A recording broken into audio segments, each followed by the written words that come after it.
Bonjour à tous. Bon, un petit point santé.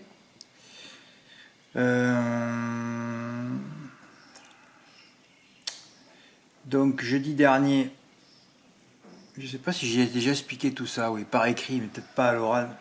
J'ai pas fait de vidéo depuis. Bon, je me rappelle plus. Donc jeudi dernier, on est vendredi, oui, donc il y a 8 jours, l'IRM avait confirmé que l'opération avait bien fonctionné, c'est-à-dire que ma prostate avait réduit de 15%, je vous le dis. Voilà, le lendemain, le vendredi, l'urologue n'a pas voulu enlever ma sonde parce qu'il me disait oui, une sonde, il y a un germe, alors il faut éradiquer le germe avant. Bon, je sais pas. Bon, il a bloqué sur ça, quoi. Donc il m'a mis sous antibiotiques. Lundi, je suis rentré à la clinique. Là, ils m'ont enlevé la sonde. Et je vous dis pas le suspense. Moi, j'avais pris une bouteille d'eau, hein, je ne m'arrêtais pas de boire. Et vite, vite, vite, le test. Et putain, première fois depuis 4 mois, voilà, tout est sorti et j'avais pas mal. J'ai dit, c'est pas vrai, Fred, t'as réussi. Oh. Tu as réussi. Alors eux, ils se basaient là-bas à la clinique sur le deuxième. Et le deuxième s'est bien passé aussi. Voilà, pour eux, c'était fini déjà. Voilà, bon, enfin, l'urologue est arrivé, il me dit, ouais, tout va se jouer cette nuit. Et là, tu t'angoisses, quoi. Tu te dis, si ton ventre gros grossit, c'est fini, quoi. Ah oui, là, c'est fini, je crois que je l'avais dit. Et moi, en dormir, je bloquais sur mon ventre. Alors en plus, j'avais la clim, un moteur de clim qui était dehors. Quand vous allez à l'hôpital ou en clinique, vous allez dormir, vous n'allez pas pour dormir là-bas. Hein. C'est impossible de dormir. Il faut vous préparer. Hein. Alors déjà, vous pouvez me prendre un masque pour les yeux. Ce que je conseille surtout, c'est les bouchons dans les oreilles. C'est-à-dire, quand je les ai mis, les bouchons, le moteur dehors, je ne l'entendais plus. Ouais, ouais. Il faut se préparer. Hein. Prendre aussi un petit coussin, un petit oreiller, tout petit, pour vous au moins. Mais comment ça se fait qu'on met des oreillers durs sur des lits? Et tu dors comment? Alors moi j'avais l'habitude de dormir à plat, mais maintenant je dors plus à plat. Tu peux pas mettre ta tête sur un oreiller dur. Tu te fracasses le dos, tu te fracasses la nuque, tu te fracasses tout, quoi. Alors je suis allé prendre la couverture d'un lit à côté et je l'ai mis sous ma tête. Heureusement, sinon je dormais pas. Hein. Ah non, non, tu peux toujours avoir des incidents, quoi. Et alors, oui, et prendre un petit somnifère aussi. Oui, oui, il faut partir blindé là-bas. Et malgré tout ça, comme je suis quand même allé 3 fois au WC la nuit, vous avez compris que j'ai dormi par épisode. Et alors, le pire, c'est que d'un coup, je sais pas quelle heure il était, quand je sens quelque chose gratter dans mon oreille. Je dis, ah bon, je me réveille sur le coup, et qu'est-ce que je vois? Un infirmier. Parce que là, leur obsession là-bas, c'est prendre la tension toutes les 6 heures et la température. Hein. Voilà, est-ce que ça, c'est les signaux qui vont bien ou qui vont pas bien. Hein. Et j'ai dit, mais qu'est-ce que vous faites? Il dit, oui, prends la température. J'ai dit, oui, c'est sûr qu'avec mes bouchons dans les oreilles, vous n'allez pas y arriver. Ah, il rigolait, il n'avait pas compris, il n'avait même pas vu qu'il y avait des bouchons. J'ai fait, mais c'est quelle heure là? Il me dit 6h moins 20. Mais je dis, vous passez si tôt? Il me dit, oui, oui, parce que voilà. Oui, je savais qu'il avait passé la nuit, donc à 6h il devait partir. Donc comme ils étaient pressés, voilà. Enfin, bon, le mec, il a même pas vu que j'avais des bouchons, quoi. Sinon, il aurait fait sans me réveiller. Et là, ben non. Voilà, donc... alors après, tu sors de là et je te dis pas, il faut 3 jours pour t'en remettre. Hein. Bon, enfin, je vous explique ça pour rigoler. Euh, donc la nuit s'était bien passée, même si j'étais allé 3 fois. Je suis rentré chez moi le mardi soir. Oh là là, je dis ça va pas recommencer. Non, non, pas parce que l'obsession, c'est le ventre qu'il faut pas qu'il grossisse. Hein. Et dans la nuit, j'y suis allé 5 fois. Je dis merde, on va pas recommencer. Donc quand tu dors 5 fois, c'est quand tu y vas 5 fois, tu te dis merde, je vais encore. C'est pas possible, ça va pas être ça toutes les nuits, parce que dormir par épisode, t'es crevé. Donc j'étais crevé cette semaine, fatigué. Le boulot, je le maintiens quand même, mais voilà, t'étais fatigué quoi. Et après j'ai dit Fred, c'est bon, stop, tu arrêtes tout là. Le soir, tu arrêtes de boire. À partir de 8h, stop. Et c'est ce que j'ai fait hier avant-hier. Ouais, cette nuit, je ne suis pas allé une seule fois, et hier, une fois. Ah, c'est bon, je suis arrivé. Et là, je peux dire que cette fois, j'ai attendu. Hein. J'ai attendu pour voir comment ça se passe. Bon, la zone est toujours un peu sensible quand même. Mais pour moi, c'est terminé. Et la chose dont je suis le plus fier dans cette histoire, c'est d'avoir trouvé cette méthode opératoire tout seul, parce que personne ne m'en a parlé. Si je ne suis pas curieux, éveillé, si je ne vais pas sur internet, si je vais pas, j'ai passé du temps, hein, et je l'ai trouvé. Voilà, cette méthode sans séquelles, importante, hein, je vous en avais parlé. Voilà, donc si vous avez des problèmes de prostate, vous ou dans votre entourage, vous pouvez m'envoyer un mail, parce que là, je commence à être un peu blindé sur le sujet, quoi. Voilà, c'est tout. Bon, allez, passons aux choses sérieuses.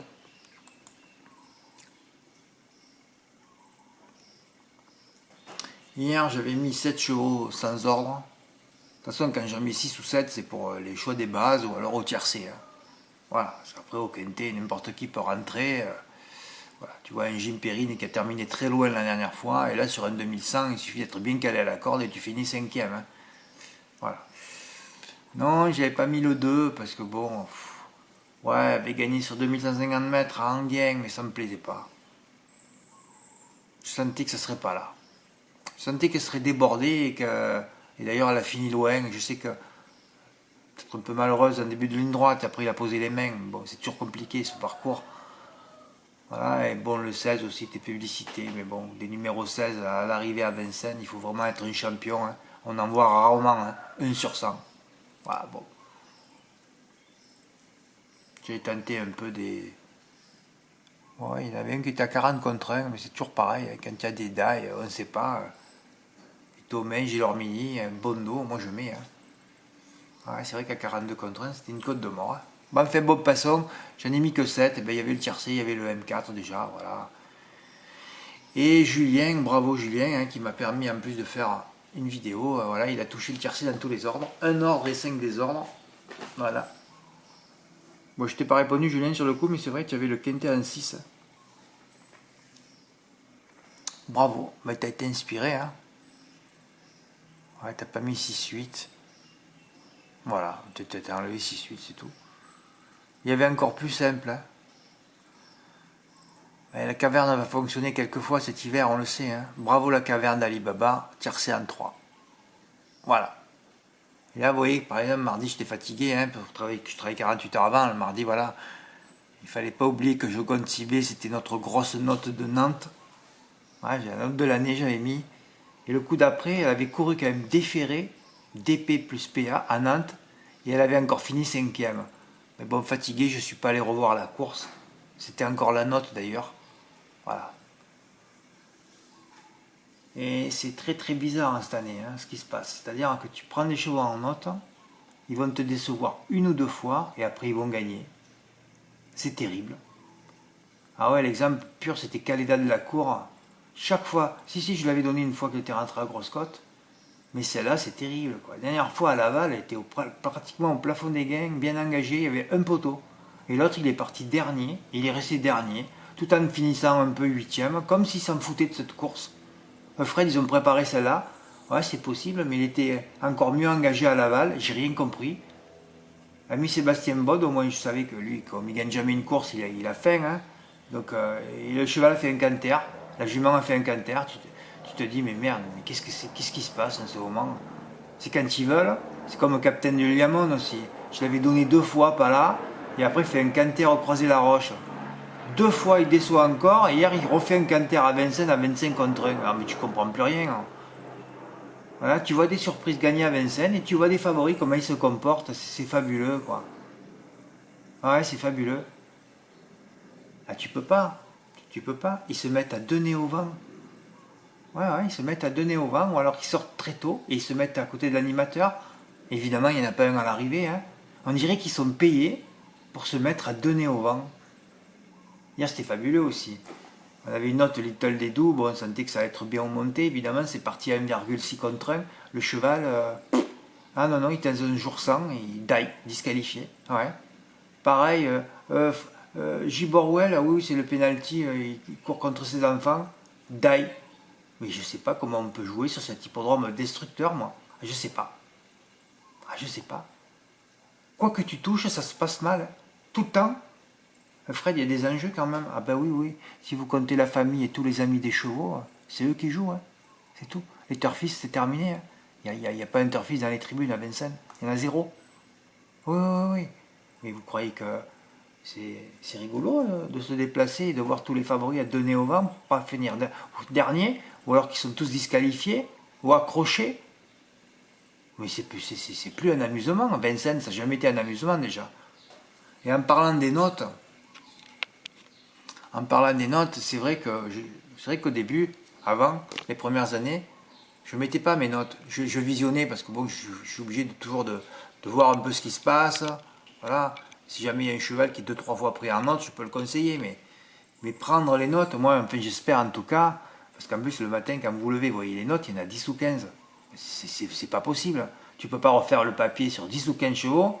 Tu vas mettre au moins 2 heures. Et ensuite, pour avoir un résultat de 1 sur 10 à l'arrivée. C'est un enfer, ces notes.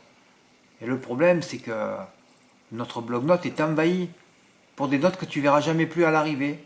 Alors moi, je fais mon travail de noter un cheval qui a été malheureux, mais malheureusement, ce cheval, il n'aura pas la même configuration de course où il courra contre d'autres rivaux ou sur une autre distance, et tu le verras jamais à l'arrivée.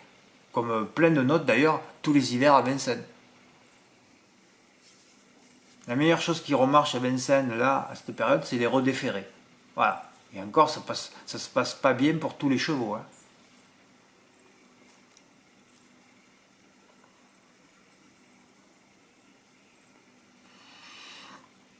Donc, tiercé en CC pour Julien, bravo. Une tentative gagnante pour Véronique, elle, au quintet, ça s'est joué au placement des X. Eh oui, elle aurait mis les X en 4 et 5, elle avait le quintet dans l'ordre. Ah, c'est dommage ça.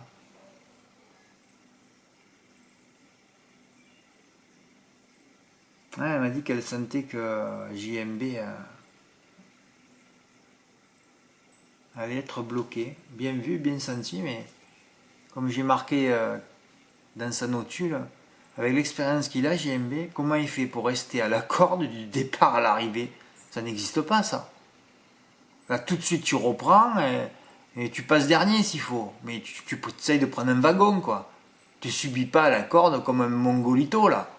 Comme un driver qui sait pas driver et qui se dit ouais, super, je vais être bien à la corde, je vais être caché, je vais pas faire un mètre de plus. Et comme ça, si je suis emmuré, ben, je pourrais trouver une excuse, quoi. Faut se battre un peu.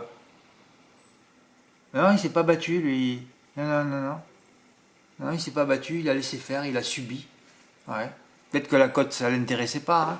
Allez savoir.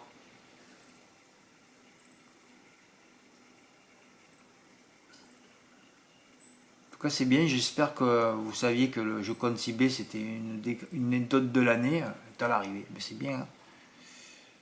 Voilà. Et puis aussi, Mathieu Abrivard pour Jacques Bruno. On l'a vu 2 fois avec Azur d'RP, on l'a vu avec Hannibal Tuileries. C'est un tandem de choc. Et dès que tu vois un Mathieu Abrivard sur un Bruno dans un quintet, base. Hein. Ah oui, c'est fabuleux. Là, c'est plus souvent que le contraire qu'il est à l'arrivée. Hein. Michael aussi qui m'a envoyé son quintet. Pareil, je compte 6B en base. Il m'a dit Fred, j'ai fait une combinaison numérologique. Voilà. Bon, enfin, vous l'avez touché, c'est déjà bien. On va essayer de retoucher un quintet dans l'ordre là. Ça sera certainement pas ce soir. Avec ces 2 quintés de K, ce soir et demain. Oh non, moi je suis en complet repos. Hein. Non, non, non, moi je reprendrai quand j'aurai un mythe qui court, comme à Pinadinka samedi dernier, ou que je vois un gros outsider à l'arrivée. De toute façon, j'ai un seul objectif cette année, c'est le Cornulier qu'on prépare déjà fin décembre. Et lundi dernier, je peux vous le dire, c'était lundi. Ouais, mais tu étais à la clinique, Fred. Ouais, dimanche aussi. C'est vrai que j'avais mis plein de notes dans la journée de lundi. J'avais pas cliqué sur la 9e. Je sais pas pourquoi, Gazelle de Val, je l'avais pas dans mon carnet. Et j'ai dit, mais c'est pas possible de rater un Super 4 comme ça. Hein. Alors, comme vous voyez que je vous dis, merde, on a raté un Super 4, c'est base avec 3X derrière.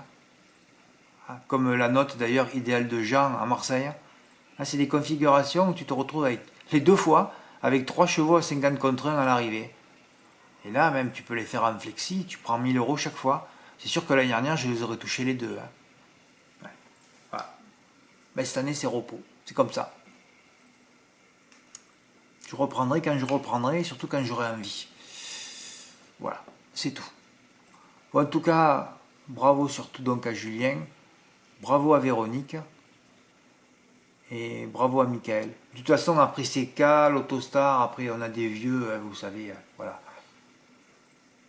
Non, non, mais de toute façon, il y aura des émotions. Donc je le répète, non, je pense pas que je m'arrêterai une semaine, je devrais. Ouais, je devrais. Mais ça sera pas là, ça sera pas début décembre. Non, non, non, non, non. Ouais, ça devrait être la première semaine de janvier, mais je sais pas. Autant je fais encore 4 mois complets. Par contre, ce qui est sûr, c'est qu'il y aura repos tout le mois d'avril. Oui, oui, oui. Encore 4 mois. On a fait quoi? 3 mois là? Septembre, octobre, novembre, ouais, c'est ça. Encore 4 mois, sans s'arrêter. Et après, il y aura un mois de repos. Ouais, aujourd'hui, ça me fait drôle parce que là, je vais partir, je vais aller au marché acheter des litchis et des mangues. Oui, ça fait 4 mois que je ne suis pas sorti. Parce que ça, personne ne le croit quand je le dis, hein. Je ne suis pas sorti pendant 4 mois. Je suis resté sur mon canapé. Même si les infirmières me disent, Monsieur Moulin, vous devriez sortir et tout. Je dis, écoutez, des fois, je descends, hein, je vais faire des courses. Mais je vais au village, je aller-retour 10 km, c'est tout, hein. J'ai dit, je peux pas, ça me fait trop mal ce que je porte. Ah oui, ça me faisait mal, j'ai souffert. J'ai souffert. Et c'est terminé. Je n'arrive même pas à réaliser, je saute pas au plafond, hein. Ah ouais, je rêve pas à réaliser. Mes seules sorties, quand j'ai fait plus de 10 km ou 20, c'était pour aller dans les hôpitaux, les cliniques ou passer des examens, hein. Sinon, j'ai pas bougé. Et je pouvais pas bouger, de toute façon, ça me faisait mal. Et tu boites en plus. Et tout le monde, il a dit, qu'ici vous arrive et tout. Non, non, j'avais pas envie de parler, moi. Voilà, maintenant, je vais pouvoir sortir et je vais marcher normalement. Il faut que je reprenne le sport parce que là, 4 mois sans bouger, un légume, quoi. Un légume. Voilà. Là, je vais ressortir, je vais aller au marché. Et après, je vais aller me baigner, ça va me faire drôle. C'est comme si je redécouvrais 4 mois après Lille, ça fait drôle, hein. Ouais, ça fait drôle, ouais. Bah, en fait, c'est comme ça, c'est la vie, qu'est-ce que vous voulez y faire? Et je suis bien content d'avoir fait l'opération, de m'être débarrassé de ça, parce que ça aurait pu arriver dans 10 ans, hein. Il valait mieux que je le vive maintenant que dans 10 ans. Voilà, c'est tout. Et je serais même prêt à conseiller aux gens, à tous les hommes, d'aller se faire emboliser, comme c'est une opération qui fait pas mal. Ah, j'ai eu zéro mal, hein. Zéro mal post-opératoire et zéro mal un mois après. J'ai eu zéro mal. C'est fabuleux. Ouais, ouais. Je conseillerais même à mes potes d'aller se faire emboliser maintenant. Fred, mais ma prostate. Non, non, mais comme ça, au moins, tu es tranquille. Tu n'auras pas de soucis à 65, 70, 75 ou 80. Parce qu'après, tu vas souffrir quand tu seras vieux. Ouais, c'est la meilleure chose, hein. Voilà, c'est tout. Bon, enfin, c'est mon avis, hein. Je ne sais même pas si, d'ailleurs, les radiologues accepteraient d'emboliser quelqu'un qui n'a rien, hein. Ben ouais, mais c'est pour parce que tous les hommes, pratiquement, je ne sais pas le pourcentage d'hommes qui ont des problèmes. Et d'ailleurs, les femmes, c'est pareil. Faites attention avec les gynécos, hein. Allez voir un radiologue si vous en avez un pas loin, s'il peut vous proposer une solution alternative, hein. Voilà, bon, mais écoutez, ah, mais j'ai quand même. Oui, oui, j'ai beaucoup parlé aujourd'hui. Ouais, c'est un peu mon retour en vidéo aussi, depuis 4 ou 5 jours, je crois. Bon, ben voilà, écoutez. On est le 29, le 30, le 1, ben dimanche, je ferai la vidéo, ouais, ouais, sur les plus beaux tickets du mois de novembre. Même s'il y en a eu peu par rapport à l'année dernière, on est d'accord, hein. Ben oui, c'est comme ça, cette année, elle est très très bizarre. Moi, en tout cas, j'espère que ça va pas perdurer, hein. Sinon, je suis en danger. Ah oui, je suis en danger, ouais. Ah mais c'est comme ça, on peut pas être en réussite tout le temps, tout le temps, tout le temps, tout le temps, tout le temps, tout le temps. C'est pas possible. Bon, on a quand même vu 3 qui étaient dans l'ordre, c'est vrai, depuis le 10 septembre. On attend le quatrième et il se fait attendre. Ouais, il faut avoir les occasions aussi, hein. Mais bon, on aurait pu avoir un quatrième, d'ailleurs, de Michael, hein, qui avait raté pour une inversion aussi. Et puis il y en a toujours quelques-uns qui le ratent pour une inversion aussi, hein. Voilà. Mais enfin, moi je dis ça, ouais, cette année, tout ça, mais bon, vu que j'en ai raté 5 ou 6 pour une seule inversion, hein, si ça avait tourné les choses, bon, j'aurais même pu vous dire, ouais, c'est une année exceptionnelle. Ouais, des fois, ça se joue quoi? À une inversion, une année. Pour savoir si elle se passe bien ou pas. Ouais, ça se joue pas à grand chose. Et tous les jours, il peut se passer quelque chose, hein. Ça peut aller très vite. Voilà, c'est tout. Il faut juste avoir, un jour, il faut avoir les planètes bien alignées.